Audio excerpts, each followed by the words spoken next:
Hello दोस्तों, welcome to my channel notes hello. तो आज के वीडियो में हम लोग देखने वाले हैं क्लास 11 का अकाउंटेंसी का चैप्टर जिसका नाम है accounting for goods and service tax. तो आज के वीडियो में हम लोग इसका थ्योरी पोर्शन कंप्लीट करने वाले हैं और नेक्स्ट वीडियो में हम लोग देखेंगे इसके जर्नल एंट्रीज। तो चलिए शुरू करते हैं। सो फर्स्ट ऑफ ऑल हम बात करेंगे कि टैक्स क्या होता है। ओके, जिसको हिंदी में बोलते हैं कर। Okay, so it is compulsory payment made by individuals and companies to the government and you need not to expect any direct benefit in return. इसका मतलब है कि ये एक कंपलसरी पेमेंट है। किसे करना होता है? इंडिविजुअल या फिर कंपनीज या फिर दोनों को। ठीक है, किसको देंगे ये लोग ये पेमेंट? गवर्नमेंट को। और इसके बदले कोई भी डायरेक्ट बेनिफिट ये एक्सपेक्ट नहीं कर सकते। इन्हें इस पेमेंट के बदले इनडायरेक्ट बेनिफिट मिलती है, जैसे कि गवर्नमेंट रोड बनाती है, गवर्नमेंट स्कूल्स बनाती है, हॉस्पिटल्स बनाती है, ठीक है, या फिर फ्लाईओवर्स वगैरह बनाती है, कुछ भी। तो जो हमें इनडायरेक्ट बेनिफिट मिलता है जिससे, बट डायरेक्ट बेनिफिट की आशा हम नहीं रख सकते। नाउ बात करते हैं, हमारी कंट्री में दो तरह के टैक्स होते हैं। पहला डायरेक्ट टैक्स और दूसरा इनडायरेक्ट टैक्स। डायरेक्ट टैक्स जो इंडिविजुअल और कंपनीज को देना होता है उनके इनकम और प्रॉपर्टी पे, जबकि इनडायरेक्ट टैक्स जो कि गुड्स एंड सर्विस में अप्लाई होता है और ये जब आप प्रोडक्ट बना रहे हो, बेच रहे हो या प्रोड्यूस कर रहे हो तो उसमें ये टैक्स लगता है। इसका बर्डन शिफ्ट नहीं किया जा सकता, इसका बर्डन शिफ्ट किया जा सकता है। लाइक मेरी इनकम में टैक्स लगा है तो मुझे ही पे करना होगा, मेरे कोई फैमिली मेम्बर या मेरे कोई फ्रेंड उसे पे नहीं कर सकता। लेकिन इनडायरेक्ट टैक्स में वो शिफ्ट हो सकता है। चलिए देखते हैं कैसे। सपोज़ मैंने एक फ़ैन परचेज किया, तो फ़ैन परचेज किया, उसका प्राइस कितना था? 1000 रुपीज़ और उसमें टैक्स लगा हुआ था 200। ओके, सो मुझे नेट प्राइस कितना पे करना पड़ा? 1200। ओके, अब मुझे टैक्स पे नहीं करना। सपोज़ ये 1000 + 200 1200 मुझे देना पड़ रहा है ना, तो मैं चाहती हूँ कि मैं ये टैक्स पे नहीं करूँ। तो मैं ये टैक्स नहीं पे करूँगी तो क्या करूँगी? अपने बर्डन को किसी और पे शिफ्ट कर दूँगी। आखिर वो होता कैसे है, राइट? तो मैंने क्या किया, ये फ़ैन किसी और को 1500 में बेच दिया। 1500 मैंने ख़रीदा था 1200 में, बेचा 1500 में। इट मीन्स मुझे कितनी प्रॉफिट हुई? 300। अब 300 में से 200 रुपीज़ तो मुझे क्या हुआ? टैक्स वाला जो मैंने पे किया था वो मुझे मिल गया और 100 रुपीज़ मेरे लिए क्या बन गया? प्रॉफिट। तो ऐसे मैंने क्या किया, जो मैंने टैक्स पे किया था वो मैंने वसूल लिया किसी से, मेरा बर्डन किसी और पे शिफ्ट हो गया। सो अगर आपको ये सब चीज़ें नहीं करनी, ये झमेले में नहीं पड़ना है, तो सबसे सिंपल क्या हो सकता है कि आप कुछ खरीदो ही ना या कुछ बेचो ही ना। ओके, चलिए तो अब बात करते हैं टैक्सेस की, जो कि जीएसटी के बारे में। ओके, सो 1 जुलाई 2017 से पहले बहुत सारे टैक्सेस लगते थे, जैसे कि excise duty, service tax, central sales tax. ठीक है, ये सब कौन लेता था? Central government. ठीक है, उनके द्वारा ये टैक्स लगाया जाता था। और luxury tax, purchase tax, VAT, lottery tax, entertainment tax, octroi and entry tax, ये सब टैक्सेस जो थे वो स्टेट गवर्नमेंट के द्वारा लगाया जाता था। पर बाद में, कब बाद में? 1 जुलाई 2017 के बाद गवर्नमेंट ने क्या किया, ये जितने भी मल्टीपल टैक्सेस थे, जितने भी बहुत सारे टैक्सेस थे, उनको फिनिश कर दिया, हटा दिया और उसके जगह पे क्या लगाया? जीएसटी, यानी कि गुड्स एंड सर्विस टैक्स। मतलब हम लोग को सिर्फ एक टैक्स देना होता था जिसका नाम था जीएसटी। और ये किस स्कीम के अंदर आया? 1 नेशन 1 टैक्स। ये यानी कि ये पूरा एक नेशन पूरा एक टैक्स देगा। नाउ अब बात करते हैं जीएसटी होता क्या है। सो GST is a comprehensive indirect tax levied at the prescribed rate on a sale of goods and or service by the taxpayer registered under GST। तो GST क्या है? एक कम्प्रीहेंसिव इनडायरेक्ट टैक्स है। कम्प्रीहेंसिव मतलब कि ये जितने भी मल्टीपल टैक्सेस थे वो इसमें मर्ज थे, इसमें इंक्लूडेड थे। ठीक है, और ये कौन चार्ज करता था? तो जो जीएसटी के अंडर जो टैक्स पेयर रजिस्टर्ड होते थे उनके द्वारा जो भी गुड्स या सर्विसेज सेल की जाती थी उसमें वो प्रिस्क्राइब रेट पे जीएसटी लगा सकते थे। एक एग्जांपल देख लेते हैं। सो यहाँ ए है, बी है और सी है। ए प्रोड्यूसर है, बी सेलर है, सी कंज्यूमर है। ओके, सो ए क्या कर रहा है? एज ए प्रोड्यूसर वो सेल कर रहा है। तो अभी हम लोग बी को लेके चलते हैं। ओके, तो बी ने क्या किया? ए से परचेज किया कितने का परचेज़ किया? 10,000 का, और उसमें जीएसटी उसने कितना पे किया? 1000 रुपीज़। तो टोटल उसने कितना पे किया? 11,000। फिर बी जब बेच रहा है सी को, तो सी को जब वो बेचा तो 15,000 में बेचा, और उसने सी ने बी को कितना दिया? 1500। ओके, तो यहाँ पे 15,000 प्लस 1,500 टोटल 16,500 बी को मिला। तो बी ने पहले परचेज किया प्रोड्यूसर से एंड देन फिर सी को बेचा। अब एक बात यहाँ लिखा है, जीएसटी एक डेस्टिनेशन बेस्ड टैक्स है। डेस्टिनेशन बेस्ड मतलब कि ये जो भी जीएसटी लगता है वो एक्चुअल में कौन देता है? तो एक्चुअल में फाइनल कंज्यूमर देता है जो उस प्रोडक्ट को यूज करने वाला है। ओके, लाइक जितनी बार वो सेल होगा उतना बार उसमें जीएसटी लगेगा, लेकिन ये जीएसटी लगना तब रुकेगा जब वो फाइनली कंज्यूमर के पास पहुंच जाएगा और वो कंज्यूमर आगे उसको सेल नहीं करेगा बल्कि उसको यूज कर लेगा। इसीलिए इसको बोला जाता है destination based tax. GST is charged every time supply is made till the time goods or services reach the consumer, that is will not be sold further। समझ में आई बात आपको? तो यहाँ पे हम लोग दो चीज़ें देख सकते हैं कि बी ने अपना जीएसटी का बर्डन सी पे शिफ्ट कर दिया, और साथ ही साथ यहाँ पे जीएसटी क्या है? एक डेस्टिनेशन बेस्ड टैक्स है, जिसका मतलब कि ये टोटल जीएसटी कौन पे कर रहा है? सी। नाउ अब हम लोग पढ़ेंगे output GST and input GST. चलिए, जीएसटी, इनपुट जीएसटी और आउटपुट जीएसटी। क्या होता है इनपुट जीएसटी और आउटपुट जीएसटी? इनपुट जीएसटी होता है जब सेलर क्या कर रहा है? पे कर रहा है GST at the time of purchasing goods and service, और सर्विस या गुड्स या फिर सर्विस। ठीक है, तो जब वो परचेज कर रहा है तो वो जब जीएसटी पे करता है सेलर, तो जीएसटी को क्या बोला जाता है? Input GST. यानी सेलर के द्वारा जब परचेज किया गया और टैक्स भरा गया तो उसको हम बोलेंगे इनपुट जीएसटी। और आउटपुट जीएसटी क्या? जब सेलर कलेक्ट करता है यानी रिसीव करता है। क्या रिसीव करेगा? जीएसटी, टैक्स रिसीव करेगा। तो वो टैक्स कब रिसीव करेगा? जब वो कंज्यूमर को बेच रहा है। ठीक है, तो जब वो टैक्स रिसीव करता है तो उसको हम लोग बोलेंगे आउटपुट जीएसटी। तो यहाँ पे वही लिखा हुआ है that GST collected by the seller, seller के द्वारा जो कलेक्ट किया जाता है किसके बिहाफ में? गवर्नमेंट के बिहाफ में, उसको हम लोग आउटपुट जीएसटी बोलते हैं। और जब गुड्स और सर्विस को ख़रीदते हैं तो उस टाइम जब जीएसटी पे की जाती है तो उसे हम बोलेंगे इनपुट जीएसटी। और ये दोनों किसके द्वारा होगा? सेलर के द्वारा।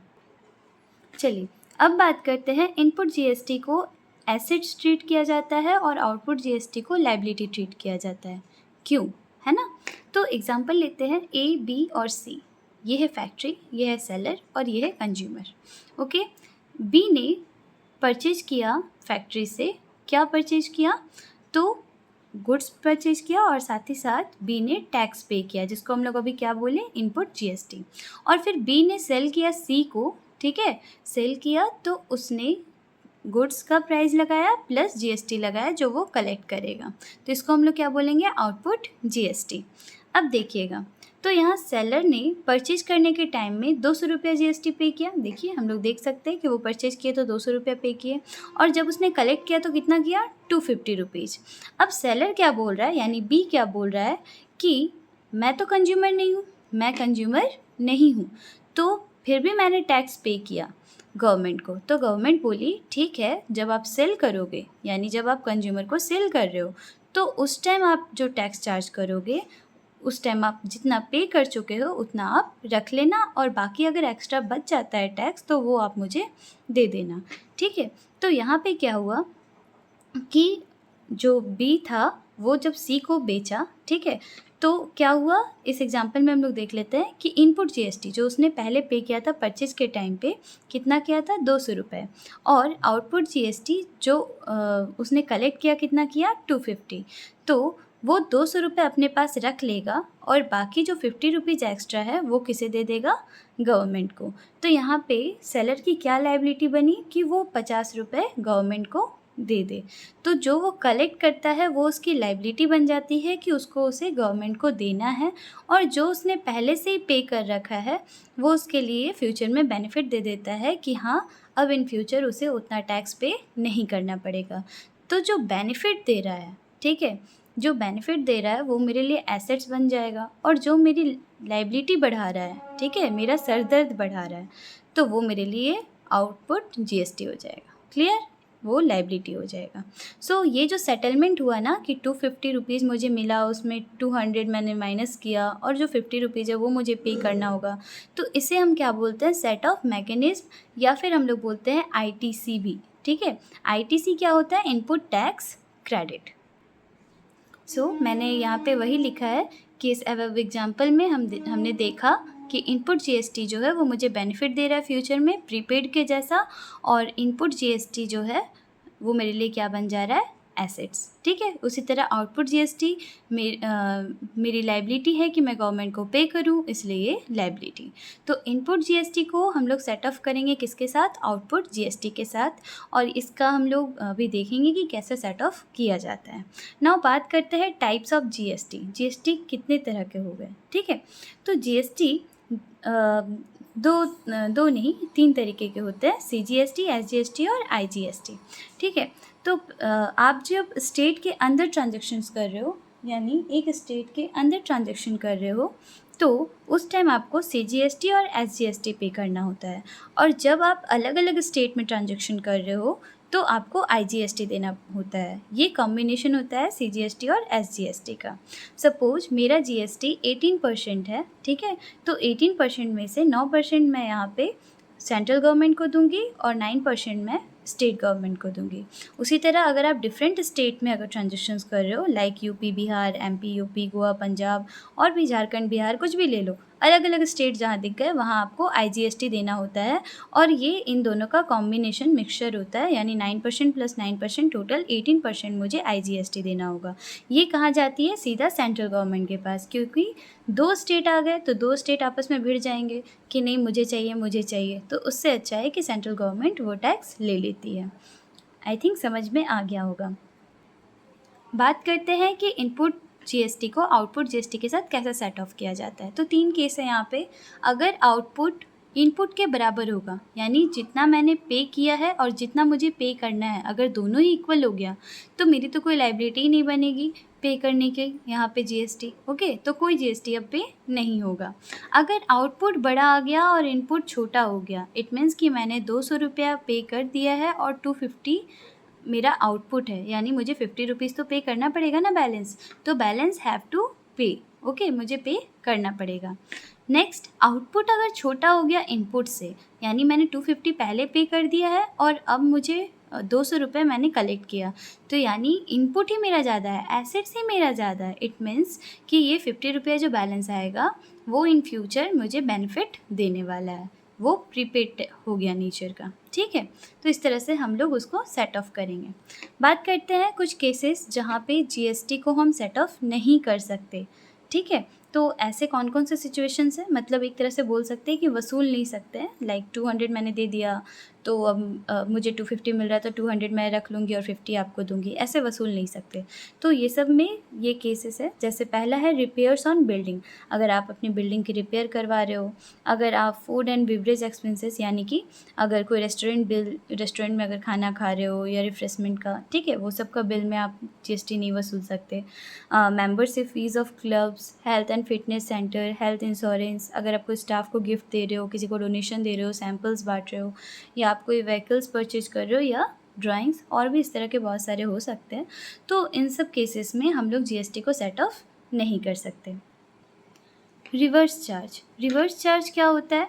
अभी तक हमने जितना भी पढ़ा उसमें हमने क्या देखा कि सेलर पे कर रहा है गवर्नमेंट को जीएसटी, लेकिन रिवर्स चार्ज में क्या होता है कि यहाँ सेलर के जगह परचेजर खुद गवर्नमेंट को पे कर देता है, इसीलिए इसका नाम पड़ा है रिवर्स चार्ज। अब ये कैसे हुआ? तो मान लीजिए कि एक शॉपकीपर फैक्ट्री से सामान खरीदा, ठीक है, एक सेलर फैक्ट्री से सामान खरीदा, उसने टैक्स भी दिया, ठीक है, लेकिन वो फैक्ट्री क्या थी ना, रजिस्टर ही नहीं थी एज अ टैक्स पेयर। ठीक है, तो अब शॉपकीपर ने तो उसे टैक्स दिया, पर जब वो गवर्नमेंट को बोल रहा है कि मैं एज अ इनपुट मैंने पे कर दिया इनपुट जीएसटी, तो गवर्नमेंट बोल रही मेरे पास तो आया नहीं, तो मैं कैसे मान लूँ कि आपने टैक्स पे किया है, राइट? तो अब क्यों ऐसा हुआ? क्योंकि फैक्ट्री रजिस्टर्ड नहीं है। तो ऐसे सिचुएशन में क्या होता है कि शॉपकीपर फैक्ट्री को अमाउंट का सिर्फ प्राइस पे करता है और बाकी जो जीएसटी होती है वो गवर्नमेंट को ही डायरेक्ट दे देता है, ताकि उसे जीएसटी का बिल मिल सके और बाद में वो दिखा सके कि मैं इतना टैक्स पहले ही पे कर चुका हूँ। जैसे मान लीजिए ये रहा फैक्ट्री, शॉपकीपर और गवर्नमेंट। तो फैक्ट्री शॉपकीपर को 1000 रुपये का गुड्स बेची, ठीक है, तो शॉपकीपर ने खरीदा। अब शॉपकीपर ने खरीदा 1000 रुपये और उसे 200 रुपये टैक्स पे करना था, बट ये तो रजिस्टर्ड नहीं है, तो शॉपकीपर 1000 रुपये ऐसे सिर्फ पे करेगा और बाकी जो 200 रुपये टैक्स लगना है वो सीधा गवर्नमेंट को पे कर देगा। इससे क्या होगा कि शॉपकीपर बाद में गवर्नमेंट को बोल सकता है कि हाँ, मैंने आपको टैक्स 200 का पे कर दिया है, तो अब मैं आगे इन फ्यूचर पे नहीं करूँगा।